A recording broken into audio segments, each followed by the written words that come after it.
Salam müəllimlər, əziz müdavimlər, hər vaxtınız xeyirli olsun. Deməli, yeni bir sınaq hazırlamışam.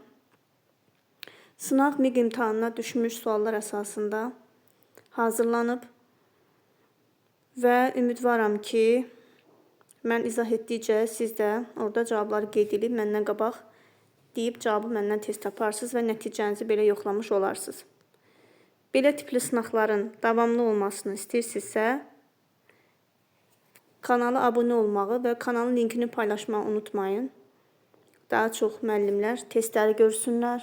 Onlar üçün də faydalı olsun, həm də sizin üçün faydalı olsun. Baxaq birinci suala. Uyğunluğu müəyyən edin. Doğru-yanlış cədvəllərdir. Əgər bilirik ki, biz uyğunluq deyirsə, doğrudan doğrunu seçirik, yanlışdan yanlışı seçirik. Əgər bütün fikirlər doğrudursa, yalnız doğruları, əgər bütün fikirlər yanlışdırsa, yalnız yanlışları seçirik, əgər ki, şərtdə uyğunluq deyirsə. İndi bizdə uyğunluq deyirsə, təbii ki, görək vəziyyət necədir. Bir-birinə uyğun olmalıdır da qısası.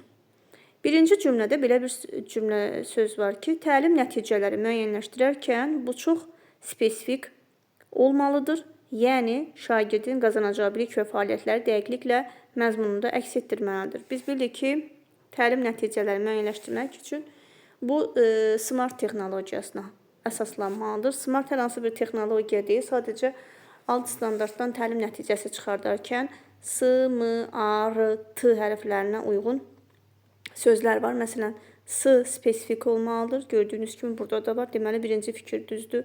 M miqdardır, yəni qiymətləndirmək mümkün olmalıdır, yəni ölçülə bilən olmalıdır. A nə asan, nə çətin.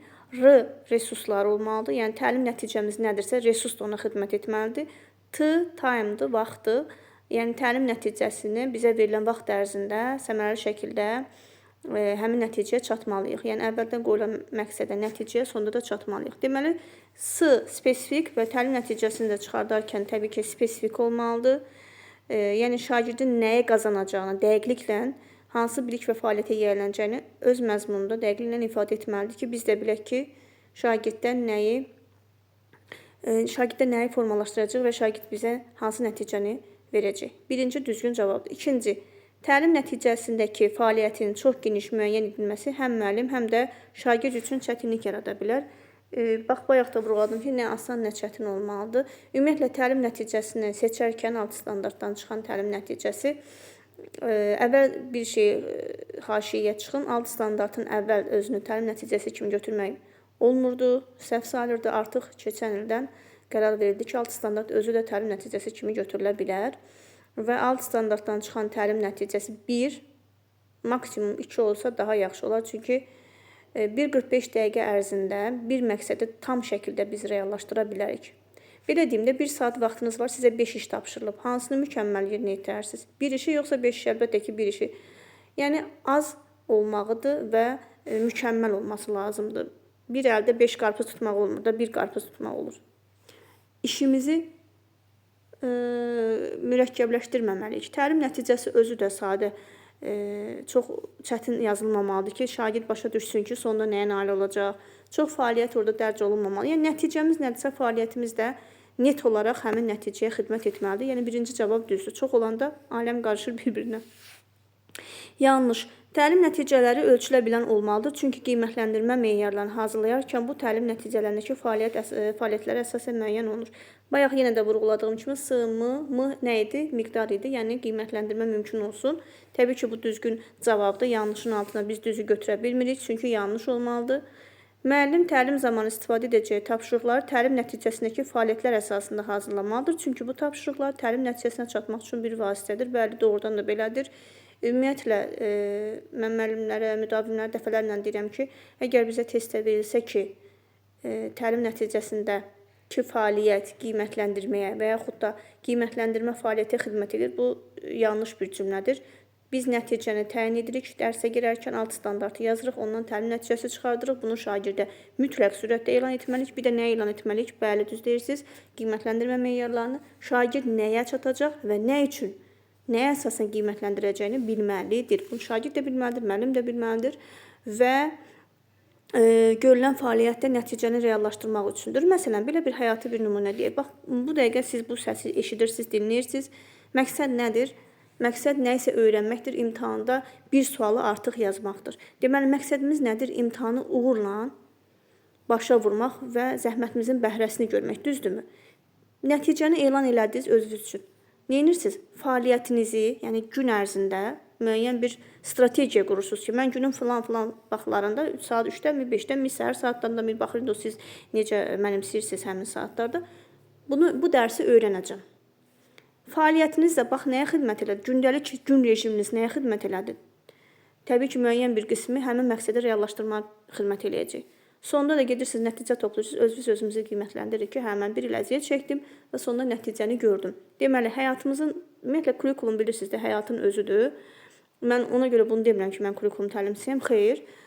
Doğrudan da belədir. Yəni, həyatımızda da bir məqsəd olmalıdır. İşə başlamamışdan qabaq həmin məqsədi elan edirik. Bütün fəaliyyətimizi, qiymətləndirməmizi, bütün diqqətimizi həmin məqsədin reallaşması üçün sərf edirik. Əgər məqsədsiz yaşamaq həyatı boşu-boşuna yaşamaq olar və nəticədə çatmaraq əlbəttə ki. Ona görə burada bütün cavablar düz olduğuna görə cavab A variantı olacaq. Çünki biz yalnız doğrudan götürə bilirik. Yanlışla doğrunu seçə bilmədiyimizə görə cavab 1-2-dir. İkinci sual. Yanlış olanı tapın. Müəllim şagirdləri evdə qidalar və sağlamlığımız mövzusunu müxtəlif mənbələrdən araşdırmağı tapşırır və bildirir ki, bu mövzuda gələn dərs müzakirə təşkil ediləcək. Müəllim şagirdləri aşağıdakı meyarları təqdim edir. Müəllim belə bir müzakirə mövzusu verir ki, uşaqlar, qidalar və sağlamlığımız adlı bir müzakirəmiz olacaq və bizim də aşağıdakı meyarlarımız var. Yəni, mən sizi nə üçün, nəyə görə qiymətləndirəcəm? Müzakirə qaydalarına əməl etmək, bunu nəzərə alacağam. Etibarlı mənbələrlə işləməyə baxacağam. Kim etibarlı mənbələrlə işləyib, fikrini düzgün əsaslandırıb və düzgün fakt və sübut ortalığa qoya bilib. Bu 3 meyarı müəllim deyir ki, uşaqlar, bax, bunları nəzərə alın ki, mən bu mövzunu vermişəmsə, bu meyarlar üzrə sizə qiymətləndirəcəm. Bunlara da əsas diqqət edəcəm. Amma deyir ki, şərtdə nə deyir? Diqqətli oxuyaq şərti. Müəllimin məqsədi haqqında aşağıda verilənlərdən yanlış olanı tapın. Deməli, biz doğrunu yox, yanlışı tapırıq.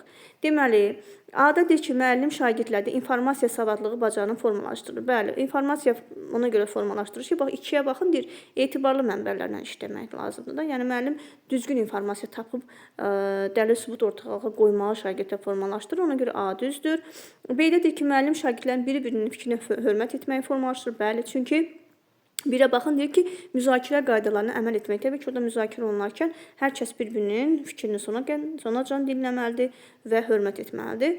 C-də deyir ki, müəllim şagirdlərdə informasiyanı ümumiləşdirmək və qruplaşdırmaq bacarığı formalaşdırır. Əslində, burada qruplaşdırmaq yox, informasiyadan düzgün, yəni etibarlı istifadə eləyib fikir əsaslandırmaq. Ona görə burada C variantı uyğun deyil. Gəlin D və Y-yə baxaq.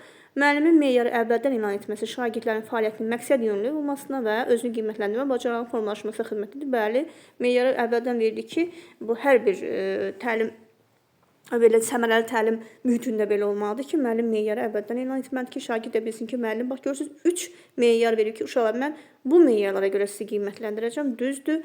Müəllim şagirdlərdə informasiya müəyyənləşdirən zaman onun dəqiqliyini nəzərə almağı formalaşdır. Görürsünüz, bax, 2-də nə yazıb? Etibarlı mənbələrlə işləmək, yəni dəqiq mənbələr toplayın. Mən buna diqqət eləyəcəm. Ona görə də Y variantı da düz olduğuna görə cavab olacaq C, yəni biz səhvi tapırıq. 3. Səmərəli addımı tap. Şagirdlərdən birinin ailəsində problem olduğundan təlim nailiyyətləri aşağı düşmüşdür. Başqa şagird bu problemi öyrənir, sinifə gəlib hamıya danışır. Sinif yoldaşının bundan xoşu gəlmədiyini görsə də fikir vermir. Bu hərəkət sinifdə şagirdlər arasında problem yaradır. Deməli, şagirdlərdən birinin problemi var, istəmir bunu heç kəs bilsin, amma digər şagird bunu bilir və gəlir sinifdə yayır. Bu da təbii ki, şagirdlər arasında konfliktə səbəb olur, problem yaradır. Bunun üçün müəllim hansı addımı atsa daha səmərəli olar. Deməli, müəllimin artıq fəaliyyətinə diqqət edirik. A-da deyir ki, müəllim valideyn iclası çağırmalı və şagirdin davranışı müzakirə etməlidir. Çünki valideynlər öz övladlarına çox təsir edə bilirlər. Ümumiyyətlə, sinifdə olan hər bir konfliktə aid valideyn iclası çağırılmamalıdır. Elə problemlər var ki, ələxüsusda belə xırda problemlər müəllim özü həll etməlidir. Çünki valideynlər Düzdür, övladlarına təsir eləyə bilər, amma bu iş müəllimə aiddir. Bu sinifin problemidir və bu müəllim həll etməlidir. A variantı düzgün deyil.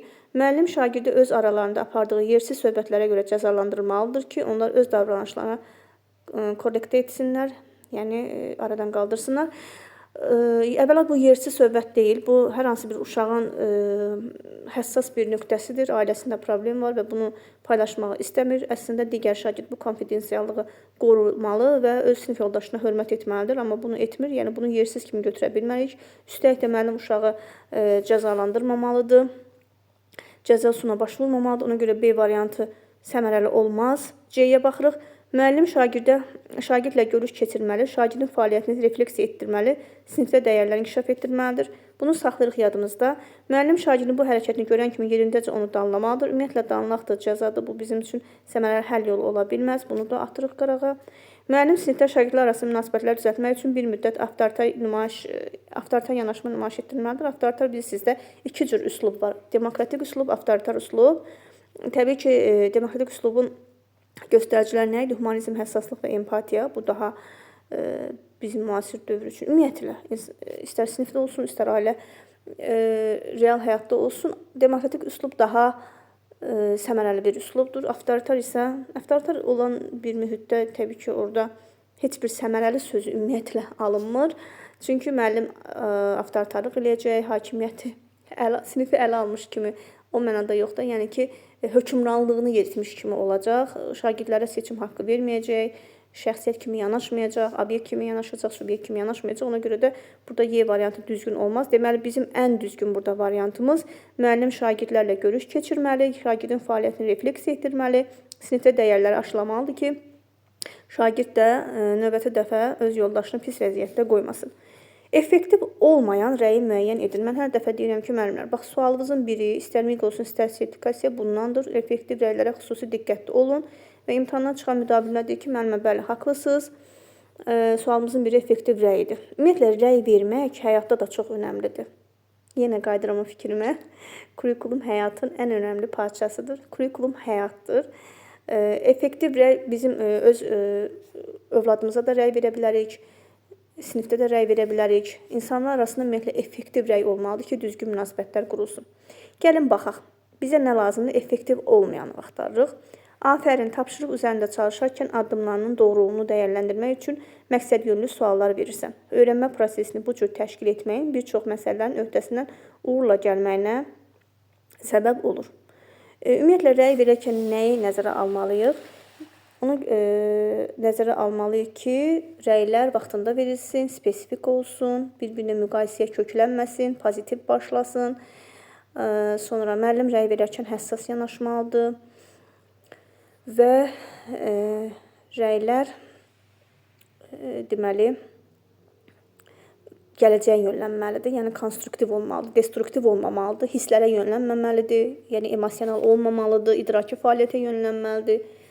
Yəni bunları müəllim bir də şagirdin şəxsiyyətinə yox, onun fəaliyyətinə rəy verməlidir. Burada bir də rəyləri verərkən pozitivdən başlamaq lazımdır. Səhvləri belə deyək də yumşaq şəkildə əvvəl düzləri deməlisən, sonra səhvləri yumşaq şəkildə, bir də səhvləri aradan qaldırmaq üçün mütləq istiqamət verməlisən. Deməli, burada müəllim spesifik olaraq vurğulayıb nəyi şagird bacarır və burada yəni hər şey yerindədir. A variantında heç bir səhv yoxdur. B-yə baxırıq. Tapşırıqları müstəqil şəkildə icra etmək qabiliyyətin yüksəkdir. Şagird yoldaşlarınla bircə öyrənməyə maraq göstərmirsən. Bu sənin sosial bacarıqların inkişafına ehtiyacı olduğunu göstərir. Müxtəlif qrup işlərində cəlb edilmənin faydalı olar. Deməli, birinci pozitivdən başladıq. Tapşırıqları müstəqil şəkildə icra etmək qabiliyyətin yüksəkdir. Bəli, pozitivi vurğuladıq. Şagird yoldaşlarınla bircə öyrənməyə maraq göstərmirsən, bu sənin sosial bacarıqların inkişafına ehtiyac olduğunu göstərir.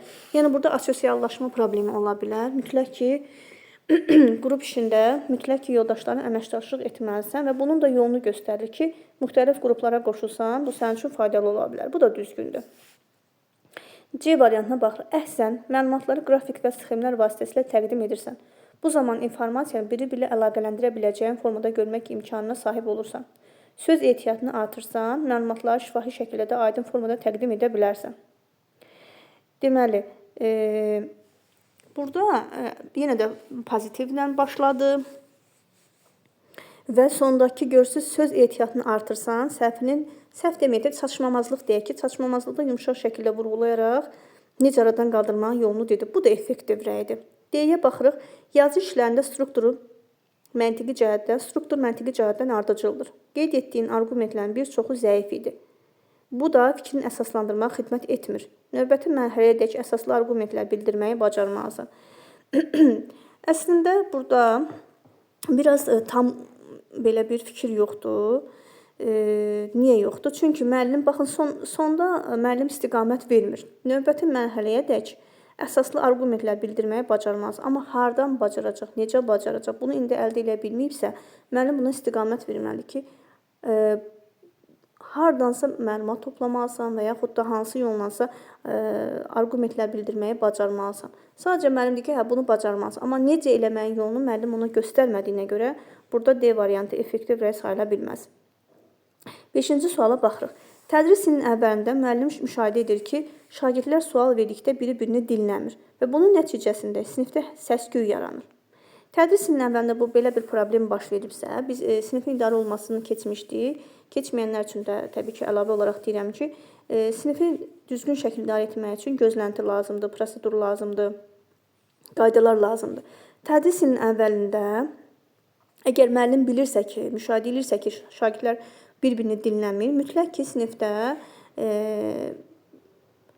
prosedur tətbiq etməlidir və prosedur əgər əməl olunmarsa, belə deyək də, möhkəmləndirməlidir təbii ki. Çünki tətbiq et, məşq et, möhkəmləndir, öyrət, məşq et, möhkəmləndir. 3 mərhələdən keçməlidir də prosedurlar. Əgər müəllim proseduru qoyursa və möhkəmləndirməyə çalışırsa, orada nizam-intizam yerində olur. Deməli, müəllimin nəyə ehtiyacı var? Sinifdə o proseduru yerləşdirməyə, yəni əlavə etməyə ehtiyacı var. Amma görək bu variantlarda varmı? Müəllim qayda hazırlamalı. Yox, qayda sonradan olur da. Gözlənti, prosedur sonradan qaydaya keçirik. Əgər bu ikisi işə yaramırsa, belə deyək, sonda qaydaya keçirik ki, daha da belə deyək də qoyduğumuzu proseduru məsələn möhkəmləndirək. A uyğun olmaz.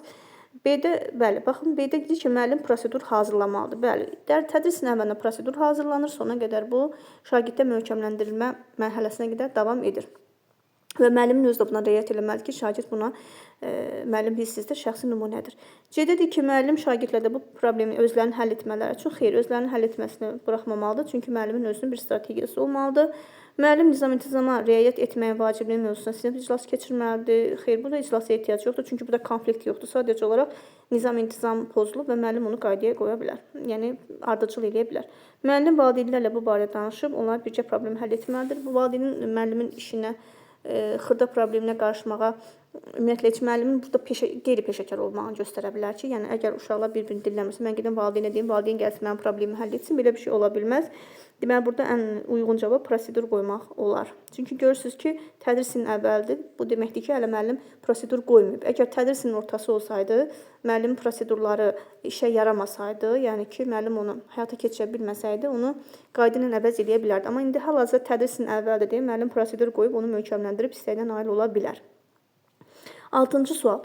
Son zamanlar müəllim müşahidə edir ki, şagirdin əhval-ruhiyyəsi aşağıdır, dərsə maraq göstərmir. Buna görə də müəllim onunla fərdi şəkildə danışır, dostları ilə, valideynləri ilə söhbət edir, yaranan problemin səbəbini müəyyənləşdirir. Daha sonra şagirdə psixoloji və emosional dəstək nümayiş elətdirir. Problemin bu şəkildə həll olunması müəllim haqqında hansı informasiyanı verir? Müəllim yəni belə baxır ki, əlindən gələn hər şeyi eləyib. Əvvəl görür ki, əhval-ruhiyyəsi yoxdur, deməli müəllimin burada müşahidəçilik qabiliyyəti yüksəkdir.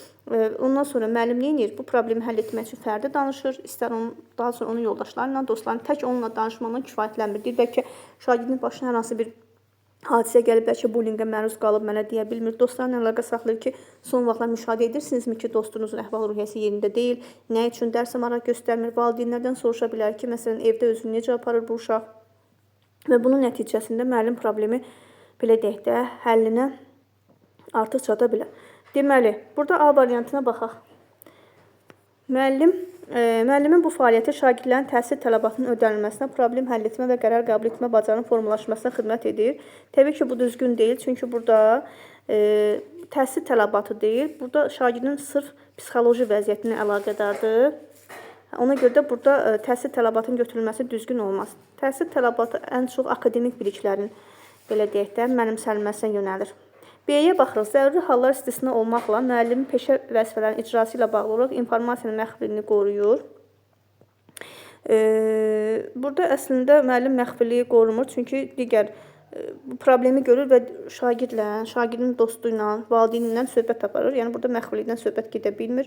Müəllimin sinifdə sağlam psixoloji mühit yaradır ki, bu da onun çalışdığı müəssisəyə etibarlılıq nümayiş etdiyindən xəbəri verir. Bunu saxlayırıq. D-yə baxaq. Bu situasiya ondan xəbər verir ki, müəllim sinifdəki şagirdlərin fikir və düşüncələrinə hörmətlə yanaşır.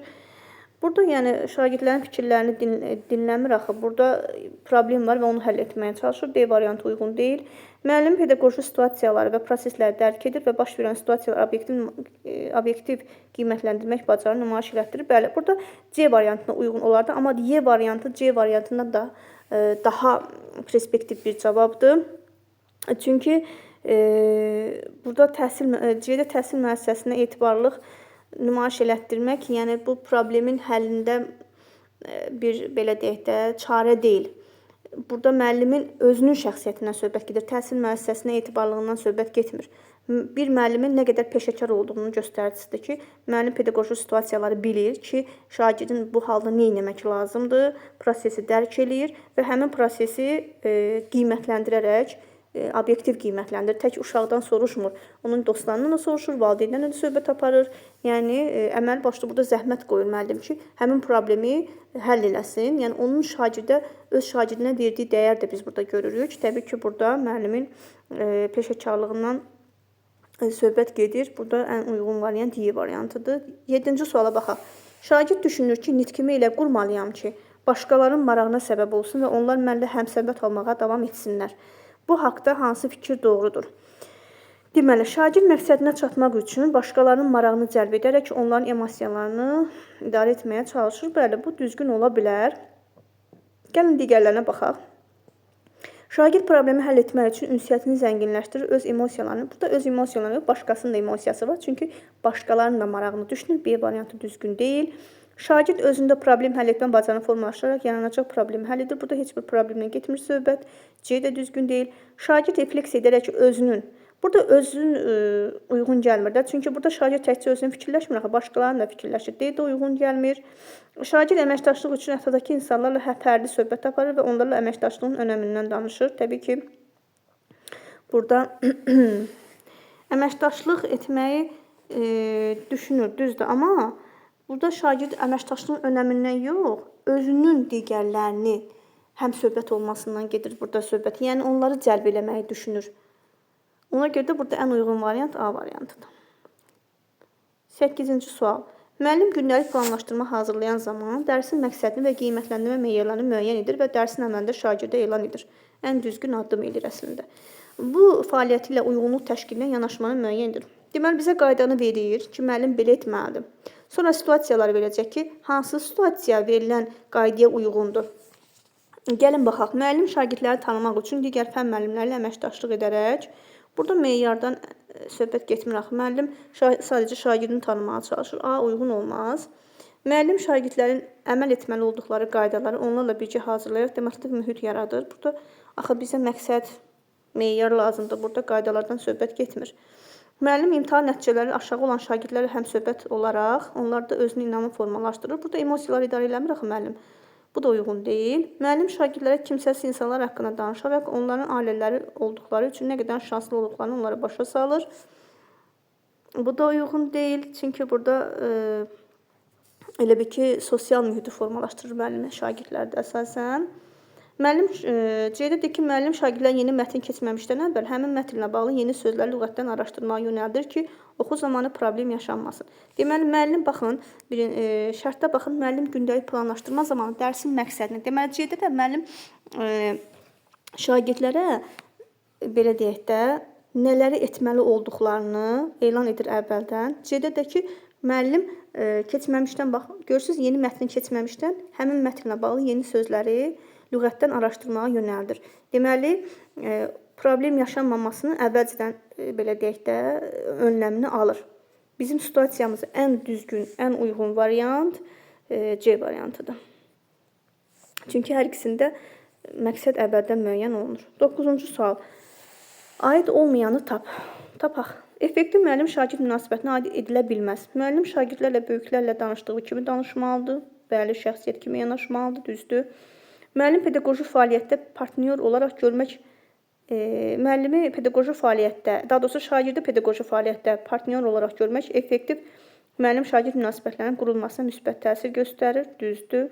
Sinifdə 2 uşaq dalaşır və müəllim onları görməzdən gəlir. Təbii ki, belə bir şey düzgün deyil. Müəllim görməzdən gəlməməlidir. Ümumiyyətlə, müəllimin belə bir vəzifəsi var. Təhsil alanları fiziki, psixi zorakılığın hər bir növündən qorumaq. Müəllim bunu göz ardı eləyə bilməz. Çünki o konflikt böyüyüb daha böyük problemə gətirib çıxarda bilər. 10-cu sual. Hansı fikir yanlışdır? Özünü qiymətləndirmənin aparması şagirdin metakognitiv bacarıqlarını inkişaf elətdirir, düzdür. Təlim nəticəsində fəaliyyət hissəsi şagirdin fəaliyyətini əks etdirməli və ölçülə bilən olmalıdır. Bu da düzdür. Çünki fəaliyyəti ilə qurmalıyıq ki, sonda biz onu qiymətləndirə bilək. Problem həll etmə bacarığı hər kəsdə inkişaf etdirilməlidir. Çünki bu həyati bacarıq istənilən sahədə çox vacibdir. Düzdür. Məntiqi təfəkkürün daha çox inkişaf etdirilməsi şagirdə problem həll etmə, təhlil etmə kimi həyati bacarıqlar formalaşdırır. Yaradıcı düşüncəyə malik olan insanlarda tənqidi təfəkkür də yüksək inkişaf etmiş olur və onlar problemin həllinə yeni yanaşma nümayiş etdirə bilirlər. Yaradıcı təfəkkür bilirik ki, tənqidi təfəkkürlə əlaqəli ola bilər. Burada səhv yoxdur, amma məntiqi təfəkkürdə problem həll etmə, təhlil etmə kimi bacarıqlar bu ən çox tənqidi təfəkkürdə olur və yaradıcı təfəkkürdə olur. Məntiqi təfəkkürdə əsasən problemin sadə həlli, tətbiq etmə, daha sonra ardıcıllıq, analoji düşünmə inkişaf edir. Təhlil etmə kimi həyati bacarıqlar daha üstün təfəkkür növlərinin inkişaf elədiyinə görə cavab D variantı yanlışdır. Bu qədər müəllimlər. Ümid edirəm ki, suallar sizin xoşunuza gəldi və dəyərli oldu. Təşəkkür edirəm ki, dinlədiniz.